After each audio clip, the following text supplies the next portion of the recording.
കൊണ്ട് എല്ലാ രംഗത്തും മാതൃക കാണിച്ച ഒരു വലിയ മനുഷ്യനായിരുന്നു PC അബ്ദുറഹ്മാൻ എന്ന് തിരൂർ MLA കുറുക്കോളി മൊയ്തീൻ.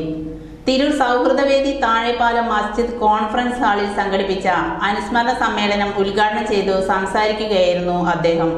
6 പതിറ്റാണ്ടുകാലത്തെ പൊതുജീവിതം കൊണ്ട് സമൂഹത്തെ പല നല്ല പാഠങ്ങളും അദ്ദേഹം പഠിപ്പിച്ചു. നേതാവാകാനോ അതിന്റെ അഹങ്കാരത്തിൽ ജീവിക്കാനോ ഒരിക്കലും അദ്ദേഹം തയ്യാറായിരുന്നില്ല. എല്ലാ രംഗത്തും പുതിയ തലമുറയ്ക്ക് മാതൃകയായിരുന്നു PC അബ്ദുറഹ്മാൻ എന്ന് കുറുക്കോളി മൊയ്തീൻ പറഞ്ഞു. യോഗത്തിൽ സൗഹൃദവേദി തിരൂർ പ്രസിഡന്റ് KPO റഹ്മത്തുള്ള അധ്യക്ഷത വഹിച്ചു. മുൻ ജില്ലാ panchayat president advocate KP Mariyumma, information joint director PA Rasheed, മുൻ ജില്ലാ police superintendent P Raju, MSS ജില്ലാ president doctor Hassan Babu, LIC Tirur branch manager Stuart, സൗഹൃദവേദി സെക്രട്ടറി KK റസാഖ് ഹാജി, നിറമരുതൂർ മുൻ panchayat president KV Siddique, KP Fazaluddin, Abdul Jaleel Kainikkara, ഗായകൻ Firoz Babu, Nadir Shah, PV Samad, PA Bava, Abdul Khader Kainikkara, Naseer Pottachola, Samad pleasant, Hameed Kainikkara എന്നിവർ സംസാരിച്ചു. ഇന്നത്തെ കാര്യമല്ല ഞാൻ പറയുന്നത്.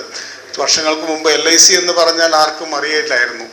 PC-യുടെ LIC എന്ന് പറഞ്ഞാൽ മാത്രമേ അറിയണ്ടായിരുന്നുള്ളൂ. ഓഫീസിലേക്കൊക്കെ ഒരുപാട് പേര് പുതിയ ഡെവലപ്മെൻറ്റ് ഓഫീസർമാരൊക്കെ ട്രാൻസ്ഫർ ആയിട്ട് വന്ന കാര്യങ്ങൾ പറഞ്ഞു കേട്ടിട്ടുണ്ട്. ഈ രണ്ടത്താണി അങ്ങനെ പല ഭാഗത്തും അവർക്ക് വീടൊക്കെ അന്വേഷിച്ച്, ഫാമിലി ഇല്ലാതെ തന്നെ സിംഗിളായിട്ടായിരിക്കും വരിക. വീടുകളൊക്കെ അന്വേഷിച്ച് പോകുമ്പോൾ ഈ സിംഗിളാന്നൊക്കെ അറിഞ്ഞു കഴിയുമ്പോൾ വീട് കൊടുക്കാൻ എല്ലാവർക്കും മടിയായിരുന്നു. പക്ഷേ സംഭാഷണ മധ്യ ഓഫീസൊക്കെ ചോദിച്ചിട്ട് PC-യുടെ ഓഫീസിലാന്ന് പറഞ്ഞു കഴിഞ്ഞാൽ അപ്പോൾ നിങ്ങൾ PC-യുടെ ഓഫീസിലാണ് എന്നാൽ പിന്നെ വേറെ ചോദ്യം പറച്ചിലൊന്നുമില്ല, അവിടെ അത് കൊടുത്തു കഴിയും. ന്യൂസ് 99 തിരൂർ. തിരൂരിൽ 1 രൂപയ്ക്ക് ബെഡ്ഷീറ്റ് 500 പേർക്ക്.